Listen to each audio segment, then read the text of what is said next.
Senate will please come to order. Please join me in a moment of silence today in lieu of a devotional.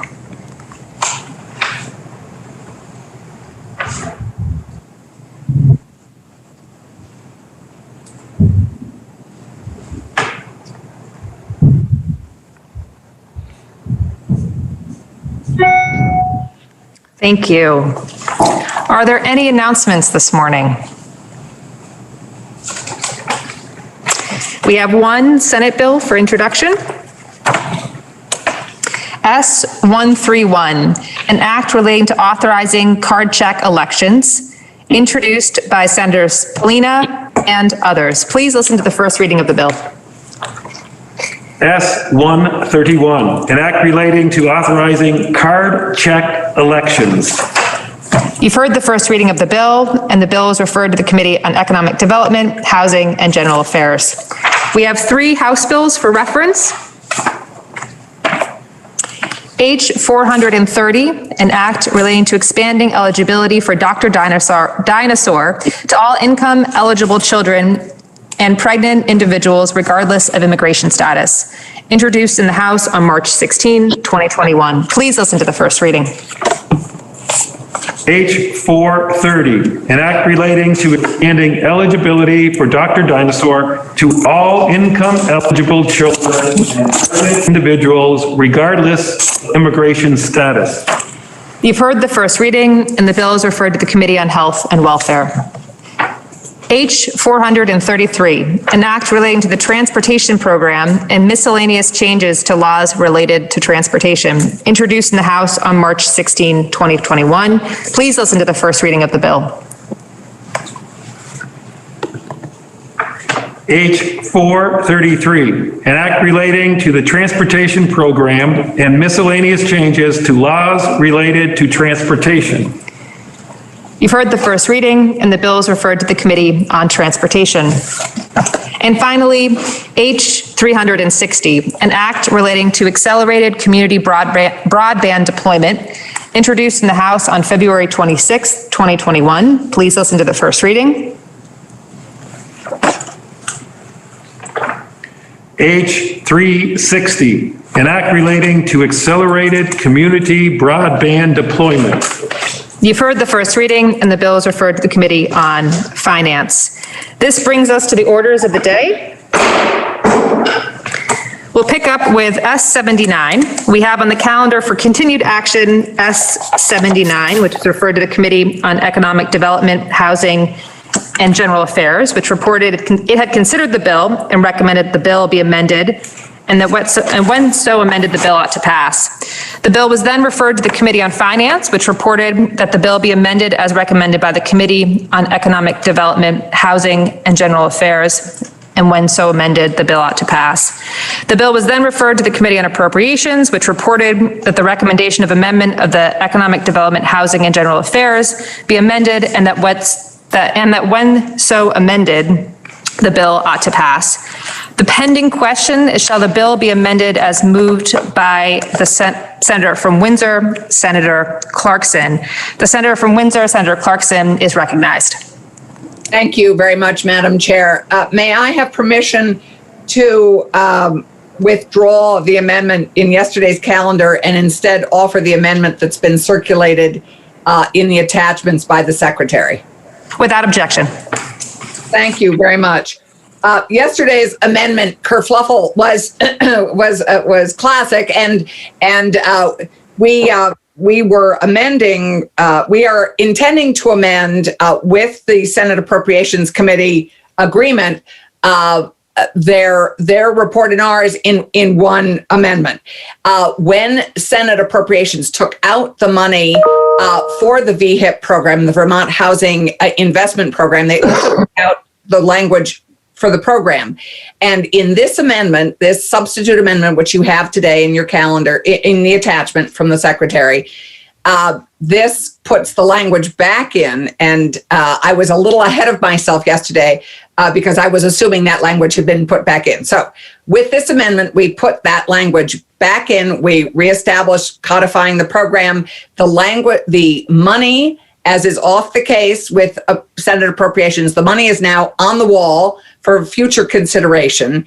And this amendment puts the program back in, as I discussed the program yesterday. It also further amends it, as I had discussed yesterday, that it clarifies that the grant and loans will be competitive for this Vermont Housing Investment Program, that the Department of Housing and Community Development will develop statewide standards for it, that there is added language that clarifies that any recipient and is subject to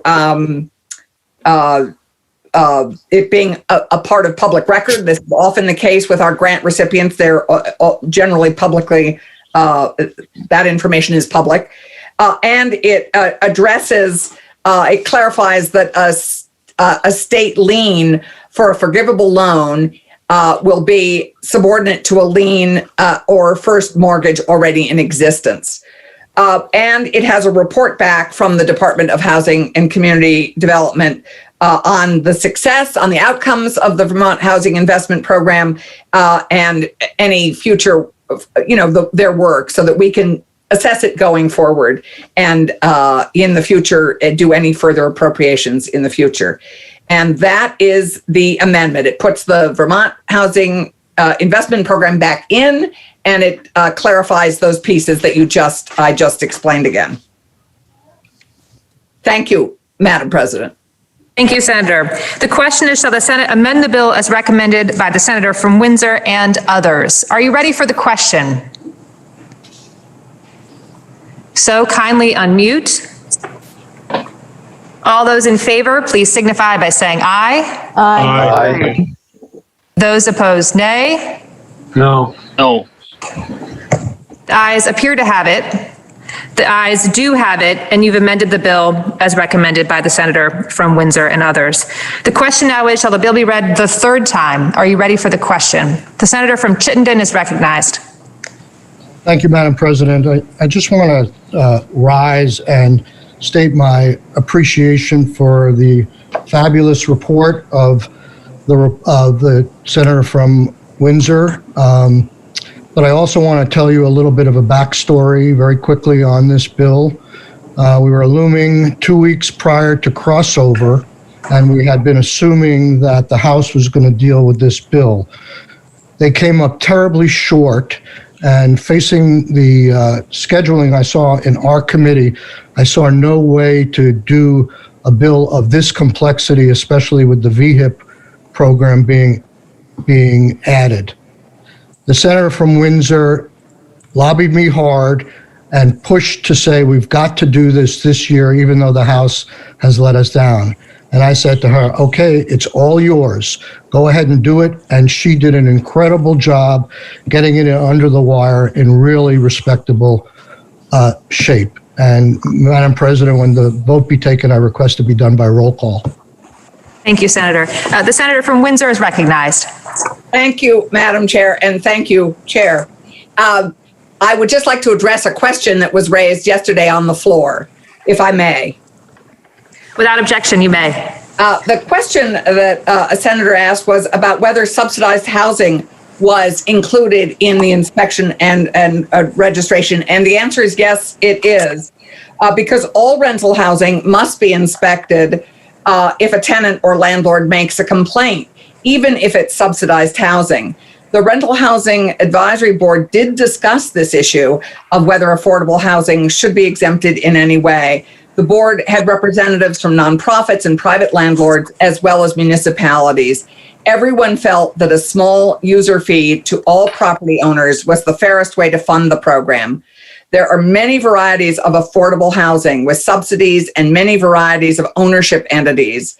A few do have problems. There would be no easy way to determine who should not pay the $35 fee. For most property owners, this should be manageable. It is also accurate that some subsidized housing receives periodic inspections, as the Brattleboro ones do, from state or federal funders, but those proactive inspections are not complaint-based. So the two towns with periodic inspections partially exempt some subsidized housing, Brattleboro exempts the Brattleboro Housing Authority, which is an affiliate of the town, but no other affordable housing in the town. Burlington exempts some subsidized units for low-income persons owned by nonprofits, but not privately owned subsidized units. And that, I hope, is a full answer.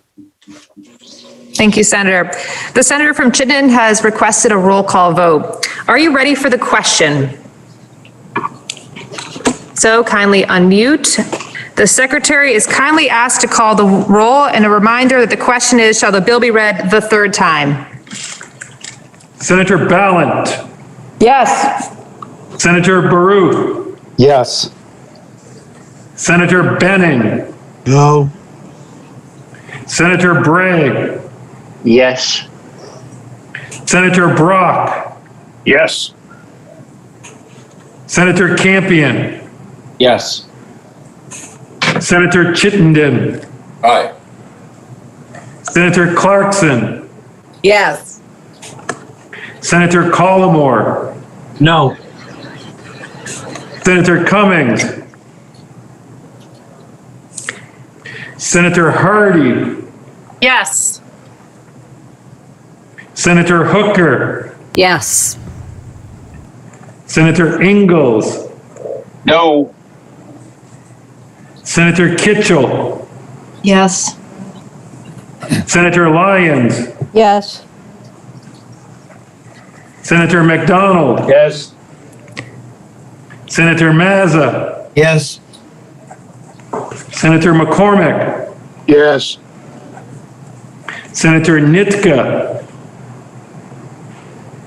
No. Senator Parent. No. Senator Pearson. Yes. Senator Perschlick. Yes. Senator Polina. Yes. Senator Rahm. Yes. Senator Sears. Yes. Senator Sirotkin. Yes. Senator Starr. Yes. Senator Terenzini. No. Senator Westman. No.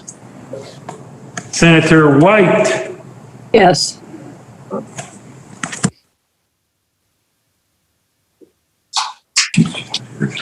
Senator Cummings.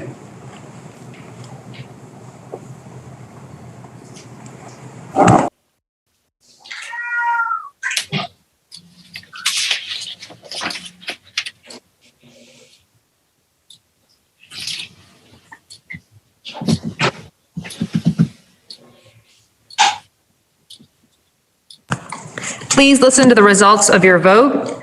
The yeas, 22, the nays, 7, and you've ordered third reading of S79. We have on the calendar for action S101, which was introduced on February 26th. It was referred to the Committee on Economic Development, Housing, and General Affairs, which reports it has considered the bill and recommends that the bill be amended as appears on pages 905 of today's calendar, and that when so amended, the bill ought to pass.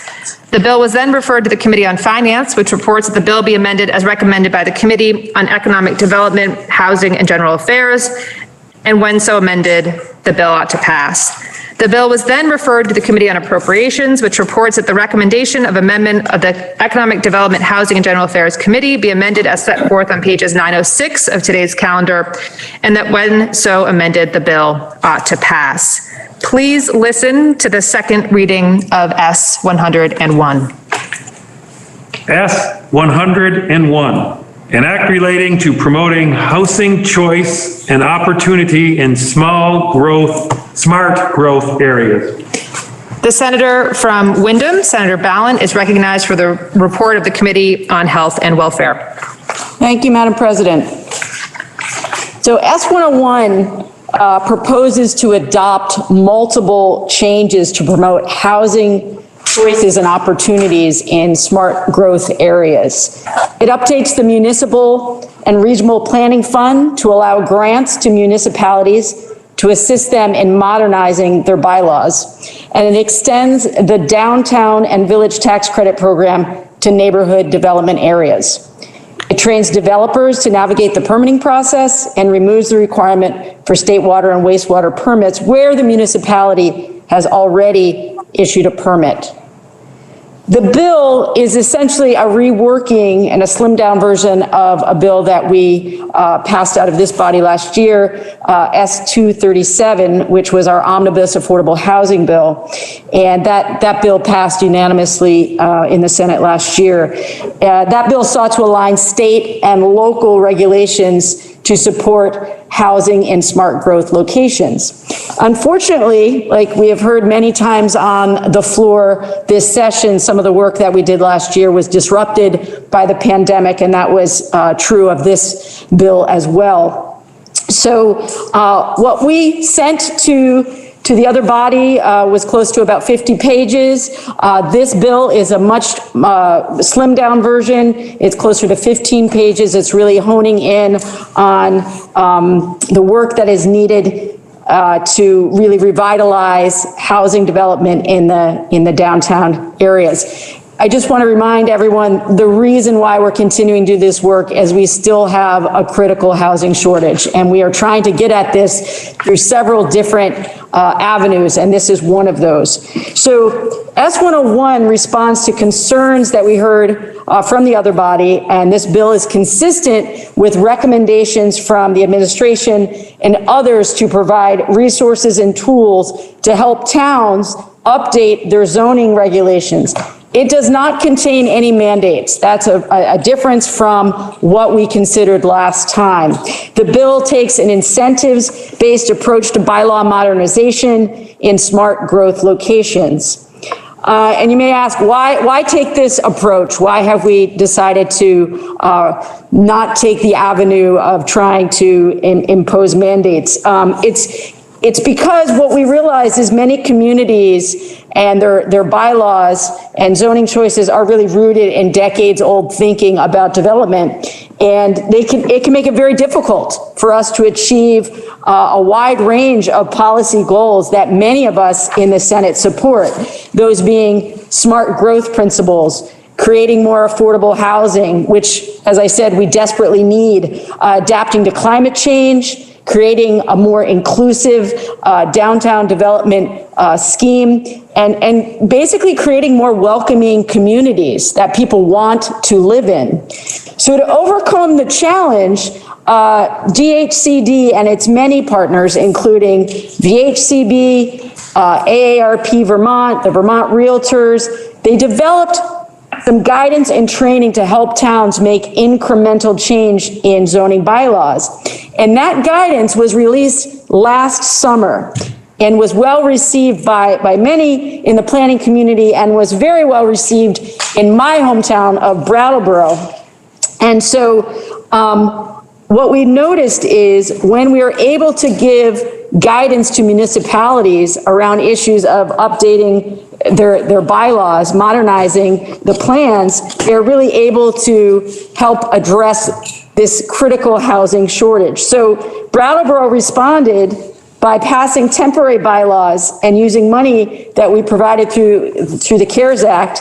And the result was an incredible speed with which we were able to bring on 22 new units in my hometown. So this proves that incremental development in existing buildings and neighborhoods is possible if you have the right zoning. So this bill has the potential to more quickly create housing and revitalize our communities, and it creates a clear, viable path for more communities to follow. So now I think turning to the specifics of the bill, Section 1 of the bill amends 24 VSA to add subsection D, which allows municipalities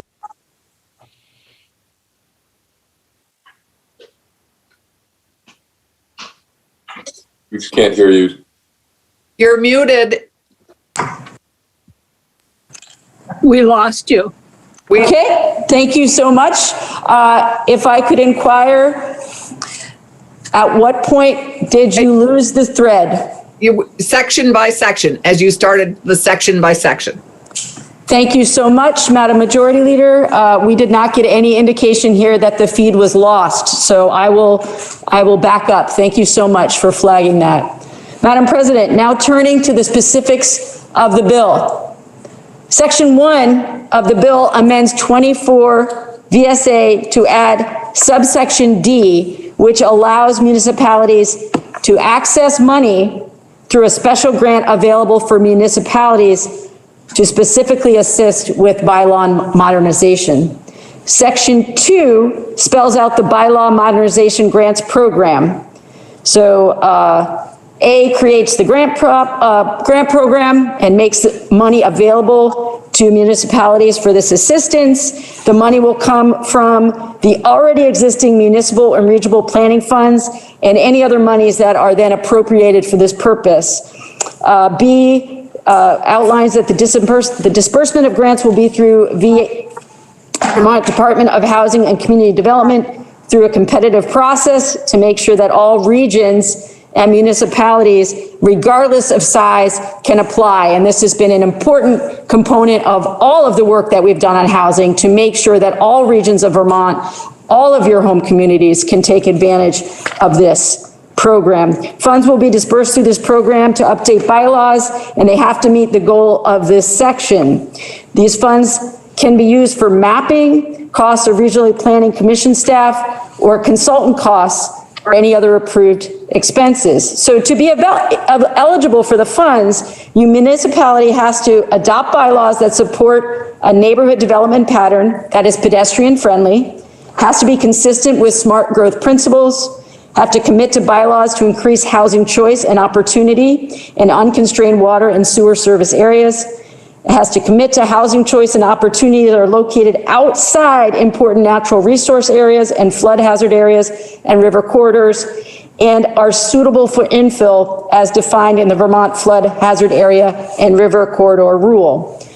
To receive a grant, the municipality must identify water and sewer infrastructure, constrained water and sewer service areas, and the constraints on the infrastructure. It has to allow duplexes within smart growth areas to the same extent that single-family dwellings are allowed, require parking waiver provisions in appropriate smart growth areas, review and modify street standards that implement the complete streets principle and again are oriented to pedestrians, adopt standards that allow compact neighborhoods and support walkable lots. On or before September 1st, 2021, the department shall adopt guidelines to assist municipalities in applying for the grants. So Section 3 appropriates $500,000 for this program. Any funds not allocated by July 1st, 2023 will be returned to the general fund. Section 4 appropriates $100,000 to provide training and assistance in navigating the development of accessory dwelling units and small-scale infill housing. Any funds not used by July 1st, 2023 will be returned to the general fund. Section 5 deals with the tax credits. It amends 32 VSA 5930 to add the term neighborhood development areas to the subsections that deal with qualified buildings, contaminated properties, qualified expenditures, and facade improvements. Section 6 amends 32 VSA and increases the total amount of tax credits awarded from $3 million to $4.75 million. Section 7 amends 24 VSA that deals with the designation of village centers by the state board to include this new program, the Downtown and Village Center Tax Credit Program. Sections 8 and 9 amend 24 VSA to again reference this new program. Section 10 amends 10 VSA subsection 1974 dealing with wastewater connection permits. It exempts a project completed by a person who receives an authorization from a municipality that administers a program registered with the secretary. Now, I will pause here to say the majority of the constituent emails that you have received on this bill have very little to do with the previous sections that I've talked about, not the program itself, but have to do with sections 10 and 11 that deal with wastewater hookups. And when we get through what I am presenting, we will have the chair of Senate Natural Resources speak more specifically to those sections. So I just want you to be fully aware that that will be part of the work that we're doing this morning on the floor. So section 11 amends 10 VSA subsection 1983 dealing with municipal wastewater system and potable water supply connections. So a municipality can issue an authorization for a connection or an existing connection with a change in use to the municipal sewer collection line or a connection to a water main via a new service line in lieu of permits issued under this chapter, provided that the municipality documents the following.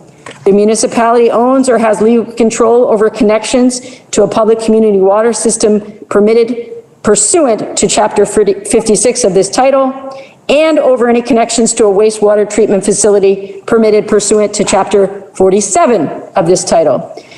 Number 2, the municipality shall only issue an authorization for sanitary sewer service line that connects to the sanitary sewer collection line that serves a single connection. I will have an amendment dealing with this section in a moment, but now reporting on the underlying bill, a water service line that connects to the water main that serves, again, a single connection. The building or structure authorized under this section connects to both the sanitary sewer collection line and public community water system. 4, receives an authorization from the municipality that complies with the technical standards for sanitary sewer service lines and water service lines in the wastewater system and potable water supply rules. 5, the municipality requires documentation in the land records that the connection authorized by the municipality was installed in accordance with the technical standards. And 6, that the municipality requires retention of plans that show the location and the design of authorized connections. The municipality shall notify the secretary 30 days in advance of terminating any registration and shall provide all authorizations and plans to the secretary as part of the termination notice. Section 12 is the effective date, shall take effect on July 1st, 2021. And so, in summary, the bill provides $500,000 in grants to help cities and towns hire the expertise they need to modernize their zoning. It increases a tax credit program by $1.75 million to make neighborhood areas eligible for this money to help improve the quality of rental housing in these areas. It appropriates to DHCD $100,000 to provide training and permitting assistance to help more Vermont homeowners and builders use tax credits to create, again, more housing that we desperately need. It streamlines the redundant and costly state and local process to create a new connection to municipally owned sewer and water systems, cited by many small-scale builders as a hurdle to creating more housing options in downtowns and villages that already have sewer and water. This has been a barrier for us in the past. It does not circumvent Act 250 permitting.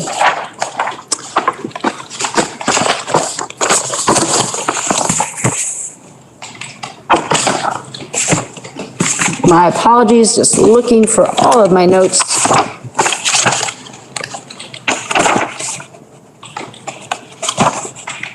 We heard from many people on this bill. Chris Cochran, Director of Community Planning and Revitalization at the Department of Housing and Community Development. Ellen Tchaikovsky, Legislative Counsel, Office of Legislative Counsel. Amy Polaswick, I hope I'm getting her name right, Wastewater Program Manager at the Agency of Natural Resources. Brian Redmond, Director of Drinking Water and Groundwater Protection Division, Department of Environmental Conservation. Thomas White, a resident of Montpelier. Kate McCarthy from the Vermont Natural Resources Council, and Jen Holler from the Vermont Housing and Conservation Board. The committee vote was 5-0, and we hope that you will support the work of your Economic Development Committee. Thank you, Senator. The senator from Chittenden, Senator Sorotkin, is recognized for the report of the Committee on Finance. And just a small note, today's calendar for S101 actually begins on page 921. The senator from Chittenden is recognized. Thank you, Madam President. The Senate Finance Committee restricted its review to Section 5, I believe, of the bill dealing with the downtown tax credits. We've been enthusiastic supporters of that program for many years, and we appreciate the governor coming forth with a proposal to increase funding by $1.75 million. The only questions that we had was the need there, and we felt it was justified because the program, the breadth of the program, was being expanded to downtown neighborhood development areas. There already is a backlog in terms of the applications. There's more applications than have been granted than have been allowed to be granted by the funding in the past. Our committee vote was 7-0 to concur with economic development. Thank you. Thank you, Senator. The senator from Wyndham is further recognized, Senator Ballant, for the report of the Committee on Appropriations. Thank you, Madam President. As we heard in an earlier presentation this morning, with many of the bills that are moving through the chamber right now, the language moves forward, but we and your Committee on Appropriations has decided to strip out the funding for this particular program and to have that money considered when we take up the big bill and all of its moving parts. The vote of the committee was 7-0. Thank you, Senator. The first question is, shall the report of the Committee on Economic Development, Housing, and General Affairs be amended as recommended by the Committee on Appropriations? Are you ready for the question? So please unmute. All those in favor, please signify by saying aye. Aye. Aye. Those opposed, nay. The ayes have it, and you've amended the report as recommended by the Committee on Appropriations. The question now is, shall the Senate amend the bill as recommended by the Committee on Economic Development, Housing, and General Affairs as amended? Are you ready for the question? So kindly unmute. All those in favor, please signify by saying aye. Aye. Aye. Those opposed, nay. The ayes have it, and you've amended the bill as recommended by the Committee on Economic Development, Housing, and General Affairs as amended. The senator from Addison, Senator Bray, is recognized for his amendment. Thank you, Madam President. Members of the Senate Natural Resources and Energy Committee, in combination with the chair of Senate Economic Development, are offering an amendment that relates to sections 10 and 11 that the reporter of the bill alluded to earlier, that relate to connections to wastewater and drinking water systems.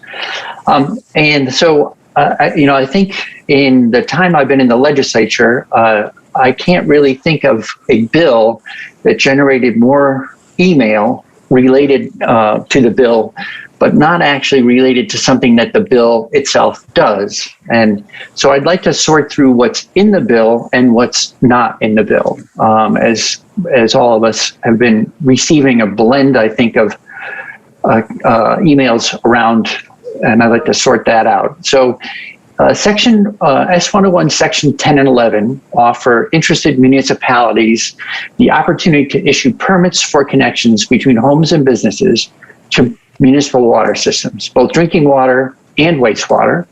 And the bill allows a municipality to issue these connection permits if they meet three important conditions. First, the connection must be installed to the same state rules and standards that apply to all connections throughout the state. So there is no less stringent standard in this bill, and the bill proposes no changes at all to those standards. Second condition is that the connection must be documented by an individual with the same qualifications, that is, by a PE or professional engineer or a licensed designer. And this is true whether, regardless of whether the state or the municipality issues the permit. That requirement has always been there, but it was implicit in adhering to the underlying A&R rules. Now we're making it explicit in the amendment that we're offering. And then third, an outright improvement over the current system to promote even greater transparency about such connections than exists under current law. We had a new provision to post these connection permits along with building permits for public inspection. So it's really a very concise amendment that we're offering. So what's not in the bill, but also has become a topic for conversation in the last couple of weeks. Many of us have heard concerns that municipalities will be motivated to connect more homes and businesses, maybe to grow grand lists, and in so doing overwhelm the capacity of their wastewater treatment facilities.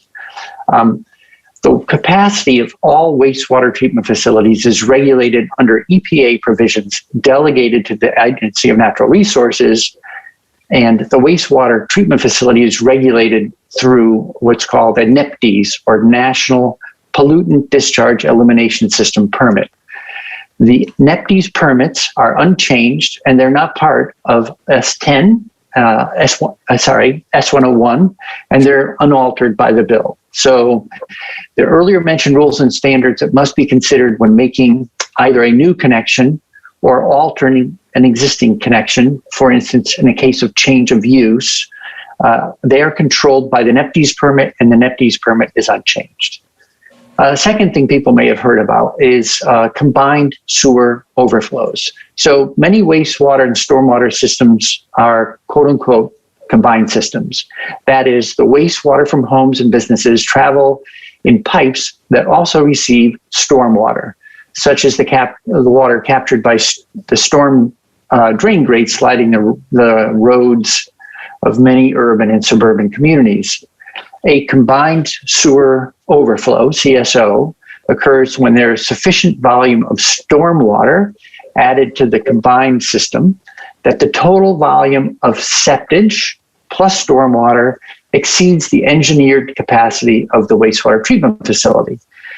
In order to prevent damage to the wastewater treatment facility, a portion of the volume of untreated mixed septage and stormwater is diverted directly to waters of the state, typically a stream or river. So a CSO event is not an error or failure. It is a engineered design. You might wonder why we would use combined systems at all, given that they do create the potential for CSOs. And one reason is that for the vast majority of days when a CSO event is not underway, the wastewater treatment facility receives, as you'd expect, not only the septage, but also all the stormwater, which itself contains pathogens, impurities, and toxins. Thus, treating stormwater delivers an environmental public health benefits when a CSO is not occurring. Even so, let us all acknowledge no one wants to see any CSO events, and we are in Vermont reducing the number. They're approximately down 50% over the last decade due to wastewater treatment facility and collection system infrastructure investments. For instance, last year, Springfield came off the CSO list when they completed their last project. And every facility that is experiencing CSOs is under a remediation plan issued by the Agency of Natural Resources. So again, I'd acknowledge that unwanted CSO events are occurring. And if the pace of reducing CSO events strikes you as unsatisfactory, the cure is in this body. The rate limiting ingredient in addressing these is money, as you could imagine. They are expensive to fix, that's reality.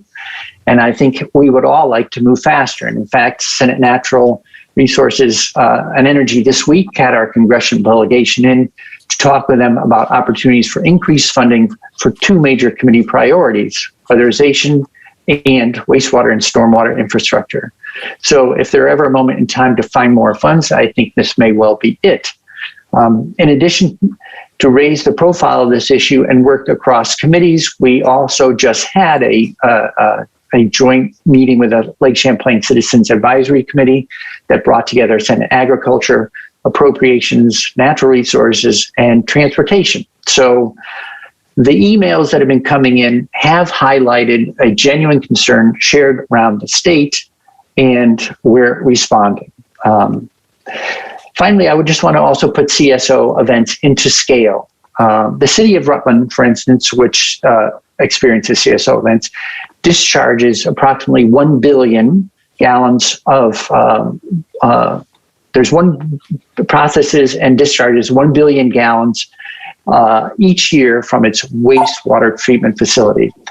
It also discharges about 3 million gallons in CSO events annually, the septage component. So that is 99.7 of its discharges are not CSO septage, but they are treated combined stormwater and wastewater. In addition, this combined system removes approximately 1,287 pounds of phosphorus every year, and that's 1,287 pounds of phosphorus that would go into Lake Champlain if it weren't a combined system. What's the relative value of 1,287 pounds? This is somewhat challenging math because different systems have different costs per unit reduced. But for instance, the Senate Natural last year looked at a best practices for building, redesigning a parking lot to handle stormwater better. The project cost was $115,000, and that project is anticipated to remove approximately 13 pounds of phosphorus annually. So the 1,287 pounds out of the wastewater treatment facility it's a truly meaningful contribution. So in closing, I'd ask senators to support SO 101 as amended because it makes common sense reform to issuing water connection permits, saving time and money, while ensuring the very same engineering standards are adhered to and the public notice provisions are actually improved. CSO events exist independent of the connection issues in 101. Yes, if you add more connections to a wastewater system, when there is a CSO event, there will be more septage in that CSO event, but the contribution is limited, and the only cure really is a virtual moratorium on that some people would like on construction and building. Instead, here we're proposing a greater commitment, especially financially, on the part of state government to addressing CSOs. So thank you for. Just really wanted to fill in because I think there's been a lot of questions. If I may, I would like to address the amendment itself, which appears in the calendar today on page 9. Sorry, my page is 22. Thank you, Madam President. 922. So it is a brief amendment. In the first instance of amendment, we're basically inserting the details that I referred to earlier. So in the phrase requires documentation in the land records, we insert issued by a professional engineer or licensed designer. The second instance of amendment is just a technical correction. In general, the language throughout the section refers to authorizations. There was an older, unrevised reference to registration, which is now brought into conformance with the rest of the language. And then the third instance of amendment is the one I referenced in terms of promoting greater transparency for the public, which is clearly interested in monitoring water quality impacts. And that is a new sub C that says a municipality issuing an authorization under this section shall require the person to whom the authorization is issued to post notice of the authorization as part of the notice required for a permit issued under 24 VSA section 4449 or other bylaw authorized under that chapter. So that section cross-referenced there, 4449, is actually related to adoption, administration, enforcement. It includes public posting, a waiting period, and an opportunity for appeal. So that completes my report, and I hope the body will further amend S101. Thank you, Senator. The question is, so the Senate amend the bill as recommended by the senator from Addison and others. Are you ready for the question? The senator from Windsor is recognized. Thank you, Madam President. May I inquire of the reporter of the amendment? You may. Thank you, Madam President. I wonder if the reporter can tell us, should this amendment pass, what authority would go from the state to municipalities? The authority, currently there is let me pause. The authority in terms of what is allowed to towns or municipalities under 101 has further amended here, is to issue the permit for a connection. What's not transferred to the state, to the municipality, pardon me, is any definition of the standards or rules guiding how such connection is properly to be made, or whether it's allowed at all by virtue of considering whether or not that wastewater treatment facility is capable of handling a new connection. So the state retains its rulemaking authority, but who makes at present, under present law, who makes the decision of whether or not those rules have been complied with? Compliance with the wastewater rules is done by the Agency of Natural Resources. They are the delegated authority representing, in essence, the EPA in the state of Vermont. Under present law. Act. Under present law, should the amendment pass, who would have that authority? It remains with ANR. It remains. So what is the municipality getting? They're getting to issue the permit that allows the connection to be made. But they don't get to decide whether or not the permit ought to be issued? Well, the licensed, professional engineer or licensed designer, under the terms of their contract, their legal requirements, they're legally bound to consider the rules of the state of Vermont that allow for a connection to be made. So I think no professional would probably propose a permit to a standard or a design that doesn't meet the rules of the state of Vermont. The Agency of Natural Resources still retains the right to review compliance with state rules, including all the wastewater rules. So do I understand correctly then, were this amendment to the amendment to pass, were the provisions being proposed here to become law, that the state would retain authority? Yes. Thank you, Madam President. Question is, shall the Senate amend the bill as recommended by the senator from Addison and others? The senator from Chittenden, Senator Lyons, is recognized. Thank you, Madam President. I have a question of the presenter of the amendment with regard to the public community water system hookup. So I understand then that many of our water systems are linked with groundwater aquifers, and how a determination of the capacity of the aquifer to support the housing that would be linked in. Did you have a discussion in your committee at all, Madam President? We actually, most of the testimony focused on the wastewater issues related, that seemed to be what was of concern to most folks, but the capacity, for instance, as the senator knows, under Act 250, when there's permitting done, there's also capacity questions asked as to whether or not that development, if there's capacity in the current potable water system to handle additional connections. So. All right. So, yes, I know, as the presenter of the bill indicated, a part of the intent of this legislation was to adapt to climate change. And I would hope that as we see changes in our groundwater availability, that any cumulative effect of withdrawal of that groundwater would be considered. I just wanted to know if that had been discussed in committee, and I'm certainly I will support what you're presenting, Madam President, but I think we should understand that with climate change and with changes in our groundwater distribution, we may see some issues related to access. So thank you, Madam President.